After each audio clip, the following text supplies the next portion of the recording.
Hello, my name is James and I'm Digital Risk Manager at the Co-operative Bank and part of the Digital Bees. Today I'm going to talk to you about useful tips with your smartphone that you may not know about. Okay, here's a few general tips to start with. Firstly, turn off your mobile data if you're down to your last megabyte. It will mean that your phone will only use the internet if it's connected to Wi-Fi and will not use any of the data that comes with your network plan. Okay, another one you might not know about is, are you thinking about buying a scientific calculator? Well, if you are and have an iPhone, if you go to the calculator app and turn your phone on its side, this will give you a whole bunch of additional features that you find on a scientific calculator and removes the need to buy one.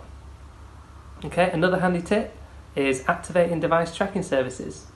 There's functionality on phones like Find My iPhone or Find My Device that will help you locate your phone if it goes missing. Okay, now I'm going to talk to you about how to get the most out of your battery. If you need to charge your phone in a rush, if you switch your phone to airplane mode when charging, it will charge a lot quicker. Whilst you're out and about, turning off your Wi-Fi will save your battery as your phone won't constantly be looking for a Wi-Fi connection. Just remember to turn it back on when you get home. Have a look at purchasing wireless chargers if your phone is compatible with wireless charging. Non-branded wired chargers can break easily. However, there are a number of reasonably priced non-branded wireless chargers out there that work great and should be compatible across multiple phones. Okay, now I'm going to talk to you about how you can use your phone to bank and make payments. If you add your bank card to your Apple Wallet or Google Wallet, even if it's not a contactless card, you can use it like one on your phone. Having this set up on your phone really helps, especially if you leave your bank cards at home by mistake. You can just pay on your phone instead.